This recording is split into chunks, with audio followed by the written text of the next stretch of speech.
오늘 잠언에 나오는 이 말씀은 사람 입에 나오는 말을 농부가 농사 짓는 것에 비유를 하고 있는데요. 여러분들 농부가 농사를 지을 때 그대로 씨만 뿌리는 것이 아니죠. 이른 봄에 들러 나가서 퇴비를 주고 또 땅을 갈아엎어서 토양을 좋게 만듭니다. 그리고 씨앗을 심을 때도 좋은 씨앗을 골라 심죠. 심는 날도 정합니다. 비가 온 직후라든지 비가 오기 전이라든지, 그리고 싹이 올라오면 물을 주고 또한 비료를 주고 또 해충을 잡고 솎아주고 해서 정성을 많이 들이죠. 그래서 우리가 날마다 먹는 모든 음식은 농부의 그런 상상할 수 없는 그러한 정성에서 우리 입에 그 양식이 들어오는 거죠. 솔로몬은 오늘 이 말씀에서 농부가 부지런히 농사를 잘 지어야 가을에 풍성한 수확을 하는 것처럼 우리가 말을 하고 또 생각할 때 좋은 말을 골라서 내 입으로 하게 되면 우리 인생에 있어서 아름다운 열매를 맺을 수 있다고 말씀하고 있습니다. 사람 입에서 나오는 말의 종류에 따라서 그 사람의 삶의 열매가 달라지죠. 우리가 밭에 콩을 심으면 콩이 나옵니다. 사람들이 어떤 종류의 말을 하냐에 따라서 그 사람이 각기 다른 열매를 맺게 됩니다. 악한 말을 심으면 좋지 못한 열매를 맺게 됩니다. 반대로 선한 말을 심으면 선한 열매를 맺습니다. 상대방이 크게 실수해서 원수가 되었다 하더라도 말 한마디 잘하면 다시 인간관계가 회복되기도 하죠. 그러므로 농부가 정성을 들여서 농사를 짓는 것처럼 우리는 좋은 말을 하기 위하여 우리의 말을 다듬고 성숙시켜야 할 필요가 있다는 것입니다. 농부가 한 번 방심하면 1년 농사를 다 망치는 것처럼 우리도 말 한마디 잘못함으로 완전히 인간관계가 끼어질 수도 있습니다. 아마 저와 여러분들도 인생을 살아오면서 말 한마디 실수 때문에 후회한 것이 한두 번이 아닐 것입니다. 오늘 말씀에 보면은 죽고 사는 것이 혀의 힘에 달려있다라고 말합니다. 이 말씀은 말을 함부로 하는 사람을 염두에 두고 하는 말씀이죠. 자, 죽고 사는 것이 혀의 힘에 달려있을까요? 오늘의 표현을 보면 죽음과 생명이 혀의 손에 있다라고 말합니다. 혀가 사람의 운명을 좌우한다는 거죠. 우리가 사사기에 보면 아주 놀라운 사건이 나타나 있습니다. 길라 사람들이 요단강 나루터를 딱 점령을 하고 에브라임 사람들 지나갈 때 에브라임 사람인지 아닌지를 확인하기 위해서 이 단어를 해봐라라고 그렇게 이야기를 했습니다. 그때 그 택한 단어가 뭐냐면 쉿볼렛이라는 단어였습니다.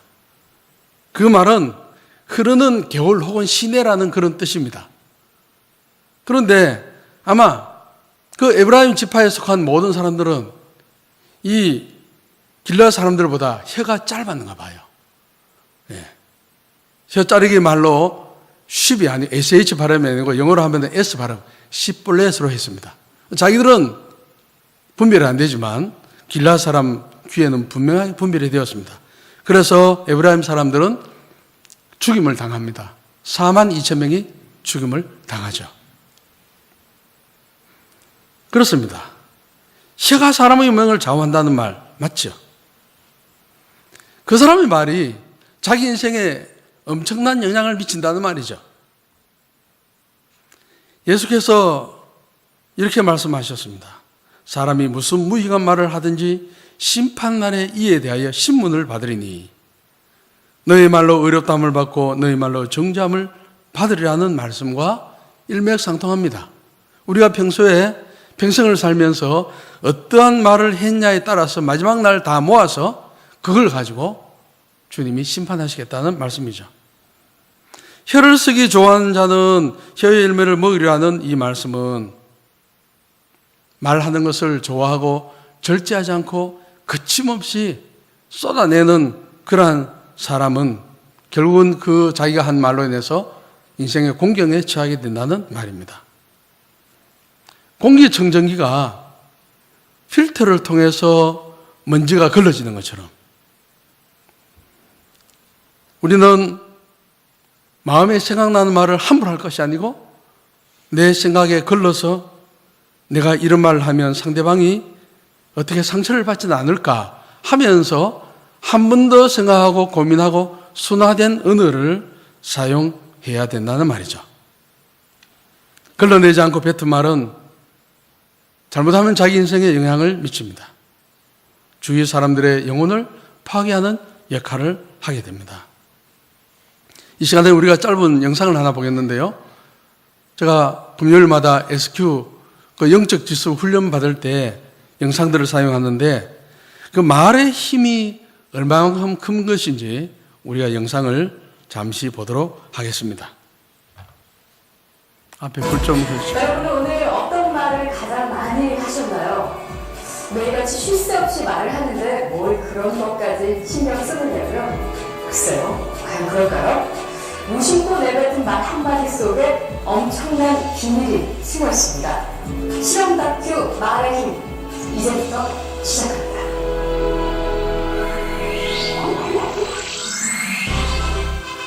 여기 막 지은 쌀밥이 있습니다. 그리고 각각의 병에 좋은 말과 나쁜 말을 붙이면 시험 준비는 끝입니다. 안녕하세요. 네, 안녕하세요. 네, 좋습니다. 이게 뭐예요? 앞으로 한 달 동안 네. 한쪽 병에는 좋은 말씀을 좀 해주시고요. 그리고 한쪽 병에는 듣기 싫은 말씀을 좀 해주세요. 뚜껑을 열고요. 알아들을까요? 고맙습니다. 아, 예쁘다. 냄새 날 것 같아. 짜증나. 미워. 카메라 때문인지 짜증나도 짜증 안 나게 얘기하시네요. 제대로 한번 짜증나게요. 짜증나. 힘들어요. 이런 말 못하는데. 고맙습니다.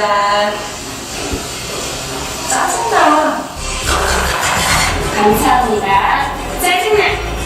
예쁘다. 아유, 짜증나. MBC 아나운서실과 일반 사무실 모두 5곳에 전달했는데요.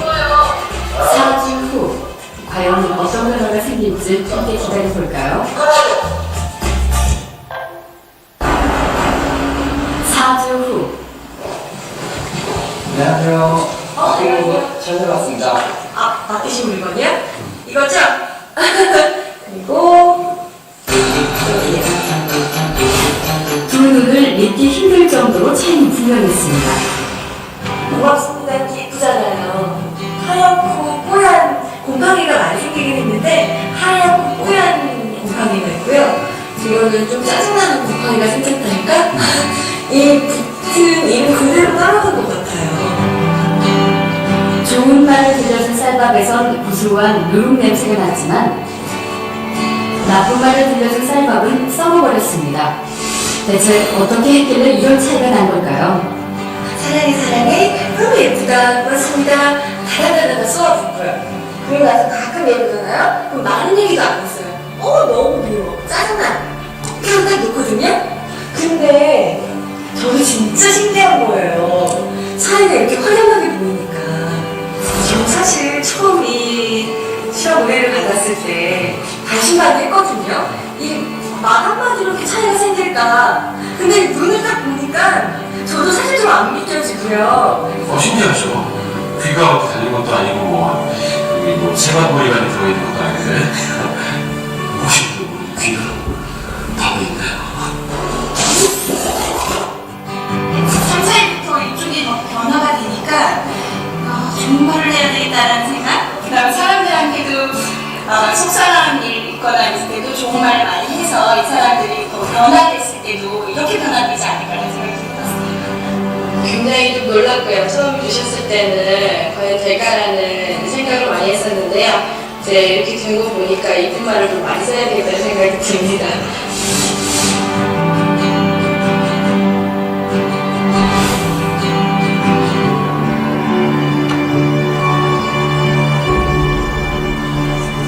다풀이 한 달 동안 겪은 일을 기록. 혹시 우리 가운데 뭐 말 한마디 하고 지나가면 되지, 별것 아니지라고 생각하는 분들이 있습니까? 우리가 동영상 봤지만 그 말을 알아듣지 못할 것 같은 하얀 그 쌀밥에 어떤 말을 하냐에 따라서 그 물질조차도 그렇게 영향을 받는 것을 우리는 보았습니다. 말의 위력이 정말 크구나 하는 것을 우리는 알게 되는데요. 이게 바로 말의 능력입니다. 혀의 권세가 얼마나 큰가 우리에게 교훈해 주죠. 오늘 우리는 아침에 눈을 떴습니다. 지금까지 얼마나 많은 말을 했을까요? 보통 말을 하는 사람들 하루 종일 평균 5만 단어 정도 한다고 합니다. 아마 여기 보니까 한 10만 단어 하는 분도 있고 1만 단어도 하지 않는 분도 있는 것 같아요. 세상 모든 만물은 각자 고유의 색깔을 가지고 있습니다. 사람의 인격에서 나오는 말도 색깔이 있어요. 그래서 그 선한 것을 많이 쌓은 사람에게는 그 사람의 말은 듣기에 참 좋죠. 마음을 편안하게 합니다. 악한 색깔의 말을 하는 사람들은 그 사람이 좋은 말 하는 것 같아도 상처가 되는 경우가 있습니다. 말은 두 가지 힘이 있습니다. 긍정적인 힘으로 창조의 능력을 가지고 있는 것이 있고, 부정적인 그 힘으로 파괴력을 가진 것이 있습니다. 어느 창조의 능력은 하나님께서 천지 창조하실 때 빛이 있으라 했을 때 그 하나님의 말씀의 능력으로 빛이 생겼습니다. 뿐만 아니라 예수님은 병자들을 고칠 때 내가 원하오니 깨끗함을 받으라 라고 하면 예수님의 말의 능력에 의해서 깨끗함을 받았습니다. 인간의 말이 왜 그렇게 권세가 있을까요? 하나님의 말씀으로 세상을 창조하셨습니다. 하나님이 창조하신 세상을 사람들에게 통치하라고 하셨습니다. 인간이 세상을 통치할 때 말로 통치하게 된 것이죠. 하나님을 대신해서. 그래서 사람의 말에 권세가 있는 겁니다. 그러나 사람이 죄로 말미암아서 타락하게 되면서 말도 함께 타락하게 되었습니다. 창조적인 창조력을 가지고 있는 것이 아니라 파괴적인 것이 되어버렸죠. 유대인들이 주전 한 2, 3세기에 그 쓴 어떤 경전들이 많이 있습니다. 보통 우리가 이것을 외경이라 하는데요. 근데 그것은 우리가 가지고 있는 정식 성경에 포함은 되지 않았지만 천주교 성경 같은 경우에 외경이 조금 포함이 되었습니다. 참고할 만한 내용도 있는데요. 그 중에 집회서라는 외경이 있습니다. 솔로몬의 잠언처럼 지혜를 강조하고 있는 그런 말인데, 제가 천주교 성경을 가지고 해서 찾아보니까 그 집회서 28장에 이런 말씀이 있어요. 칼에 맞아 죽은 사람이 많지만 혀에 맞아 죽은 사람은 더 많다. 매에 맞으면 자국이 남지만 혀에 맞으면 뼈가 부러진다. 많은 이들이 칼날에 쓰러졌지만 혀 때문에 쓰러진 이들은 이들보다는 적다. 너희 혀에 가시나무 울타리를 둘러치듯이 너희 입에 문과 빗장을 달아라. 악한 혀로 말하는 것이 얼마나 파괴력이 있는지 우리에게 말해주고 있습니다. 말의 권세를 생각할 때 우리는 대표적으로 민수기에 나오는 그 말씀을 기억할 수 있습니다. 이스라엘 백성들이 출애굽한 지 한 2년쯤 되었을 때 그들은 가데스 바네아에서 정탐꾼들을 각 지파별로 한 명씩 해서 12명을 보내었습니다. 가나안 땅을 정탐하게 했습니다. 40일 동안 그 땅을 정탐하고 대표들이 돌아와서 12명이 보고하게 했습니다. 12명이 보고하는데 여호수아와 갈렙의 말이 다르고 10명의 정탐꾼의 말이 달랐죠. 10명의 정탐꾼의 말을 들은 이스라엘 백성들의 반응은 이렇게 했습니다. 그들은 밤새도록 통곡하면서 우리가 죽게 되었다 하면서 모세와 아론을 원망하게 되었죠. 그래서 그들이 한 말은 우리가 차라리 애굽 땅에서 죽었으면 좋았을 것을, 또한 이 광야에서 죽었으면 좋았을 것을, 여호와가 어찌하여 우리를 이 땅으로 우리를 이렇게 인도하여 내었는가. 이들은 애굽의 노예에서 해방되어서 젖과 꿀이 흐르는 가나안 땅에서 새로운 삶을 살 기대를 가지고 그러한 기도로 부풀어 있었지만은 그들의 입에서 나오는 말은 반대로 죽었으면 좋겠다라는 것이었습니다.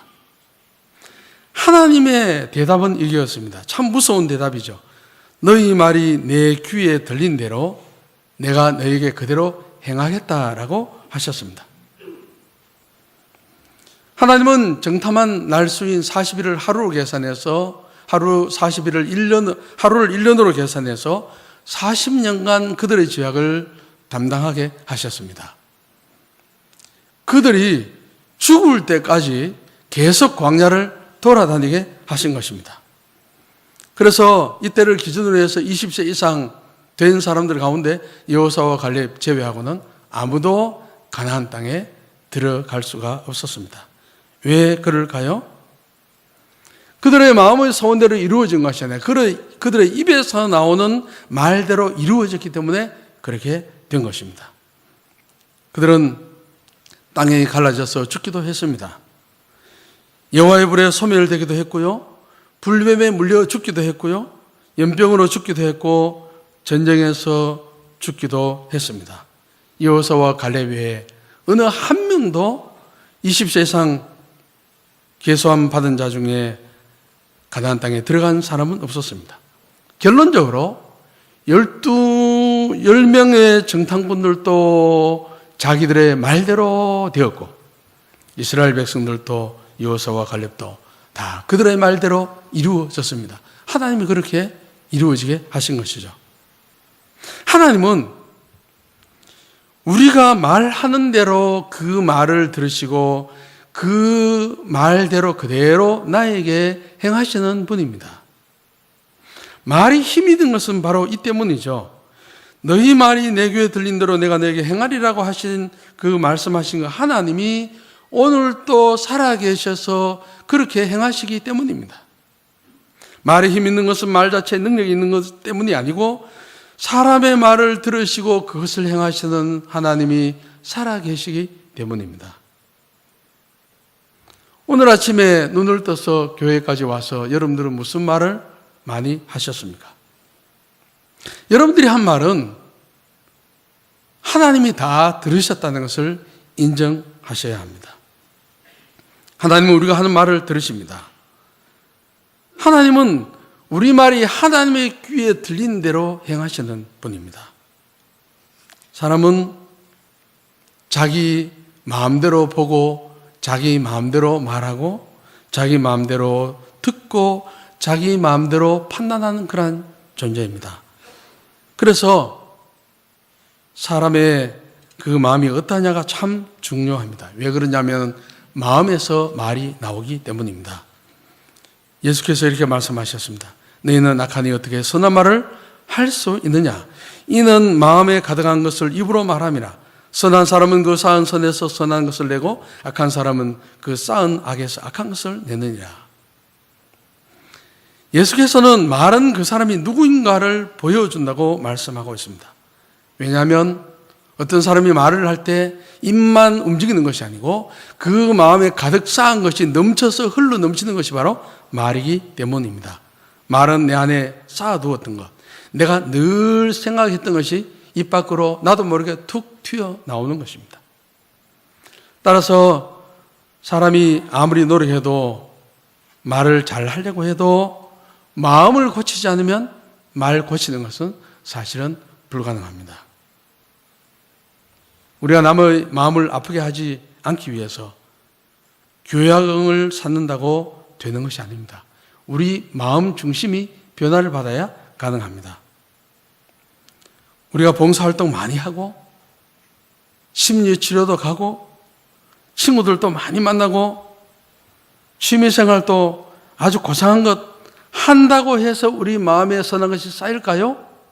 성경은 그렇지 않다고 분명히 말합니다. 그야말로 교양은 교양입니다.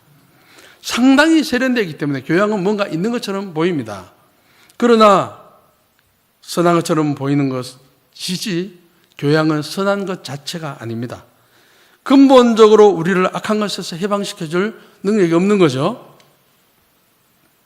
우리는 미투 운동이 일어날 때 그 예술을 하는 사람들 얼마나 노벨상을 탈 만큼 시를 잘 짓고 그림을 잘 그리고 하는 그런 사람들 미투 운동 적나라하게 들어갔는데 우리는 깜짝 놀랐습니다.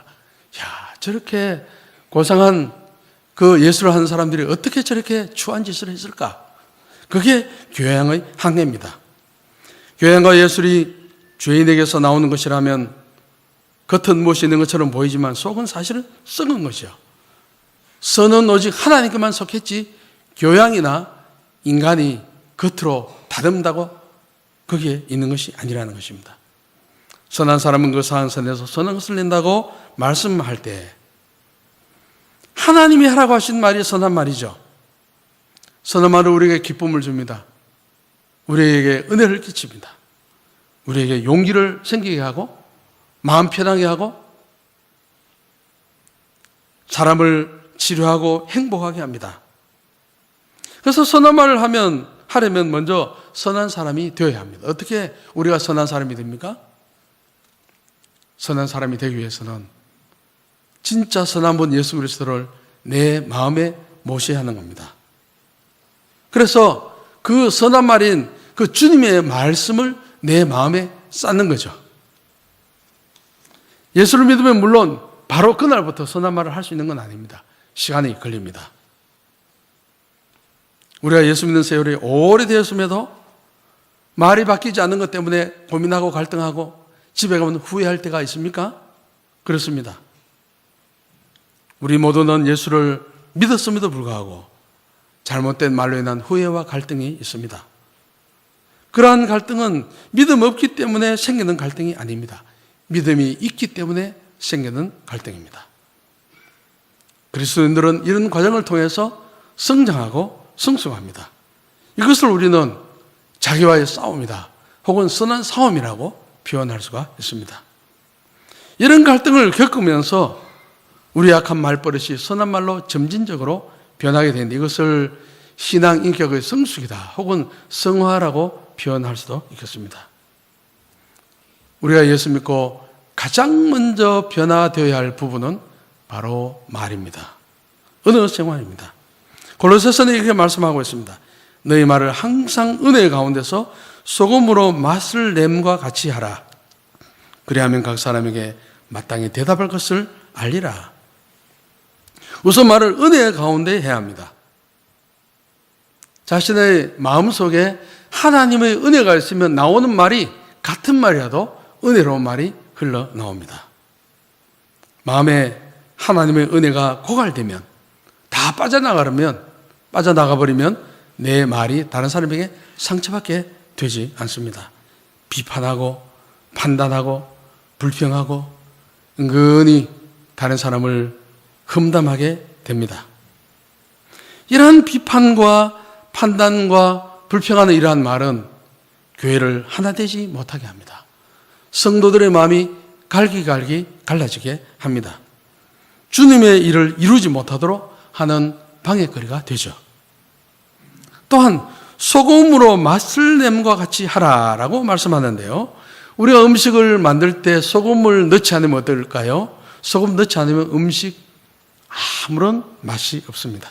적당하게 간을 소금을 넣어서 맞추어야 됩니다. 소금은 부패를 막습니다. 또한 깨끗하게 합니다. 성도의 은혜 생활은 욕과 비판과 그러한 악한 것으로 가득 찬 세상에 우리의 말은 세상의 그 소금으로 되어서 세상의 부패를 막는 역할을 합니다. 성도의 입에서 나오는 말은 주위에 있는 사람들의 마음을 정화시키는 그러한 능력을 가지고 있습니다. 그래서 우리는 평소 거룩하고 지혜 있는 은혜 생활, 절제 있는 은혜 생활을 하면 많은 사람들에게 유익을 줄 수가 있습니다.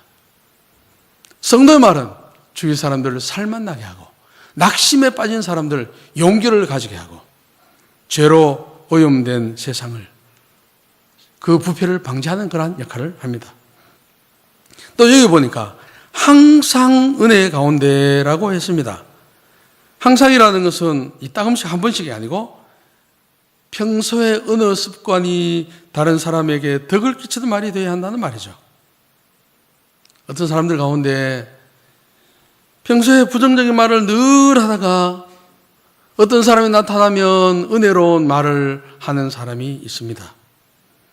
평소에는 자주 다투는 사람이 처음 만나는 모르는 사람 만나면 돌변해서 상냥한 척 하는 가운데 그런 사람이 있는데 그런 사람은 오래 가지 못해서 다 드러나게 마련입니다. 에베소서는 또한 이런 말을 합니다. 무릇 더러운 말은 너희 입 밖에도 내지 말고 오직 덕을 세우는데 소용되는 대로 선한 말을 하여 듣는 자들에게 은혜를 끼치게 하라고 말씀합니다. 더러운 말은 어떤 말일까요? 쓸모없는 말, 쓰레기 같은 말, 교회 공동체를 무너뜨리는 말, 덕이 되지 않는 말입니다. 선한 말은 꼭 필요한 말, 적절한 말, 도움이 되는 말, 교회 공동체를 살리는 말입니다.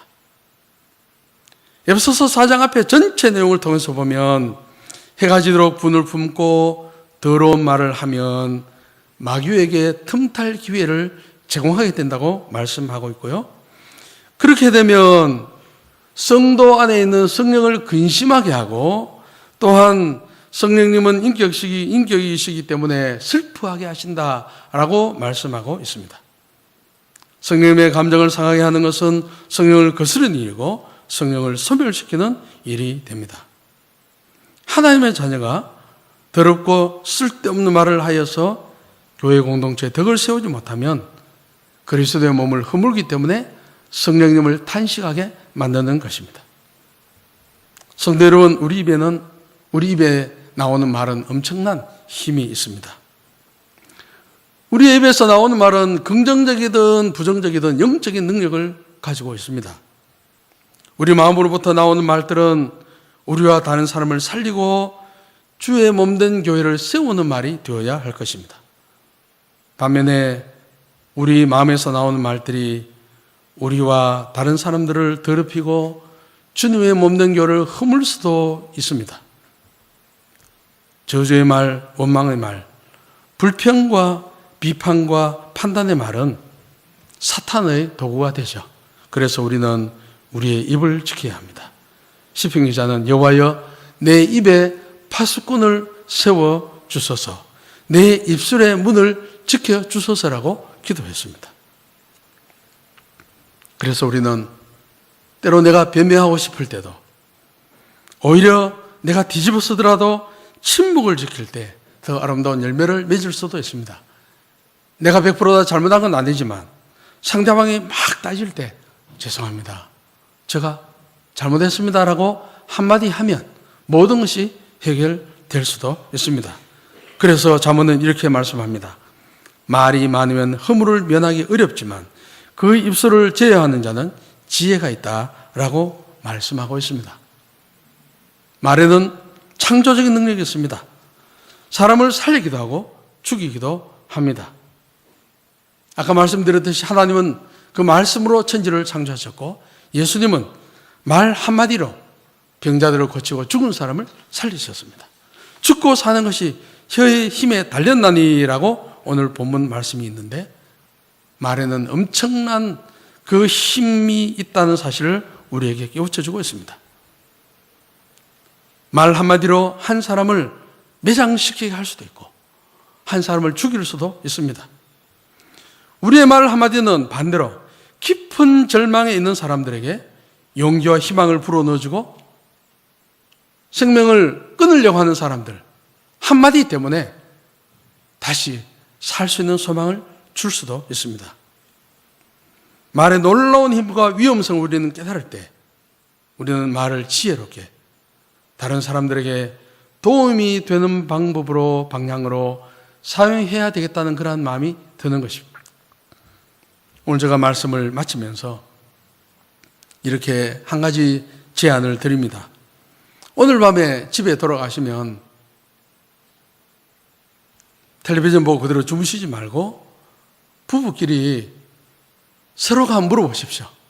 내가 평소에 당신에게 말하는 것이 어떻게 들렸냐고. 남편으로서, 아내로서, 아버지로서, 엄마로서, 자녀들과 함께 있으면 아들과 딸로서, 며느리로서 내가 하는 말을 어떤 것이 고쳐지면 좋겠냐고 한번 물어보십시오. 서로 대화 한번 해보시기 바랍니다. 평소의 말버릇이 어떤지, 내의 어떤 말이 상대방에게 가시가 되었는지, 오늘 집에 가셔서 이 숙제를 하시고 주무시기를 바랍니다. 그래서 오늘 이 말씀을 통해서 주님께서 주시는 그 감동으로 자신의 말에 대해서 고침을 조금이라도 받을 수 있는 그런 은혜가 있기를 간절히 바랍니다.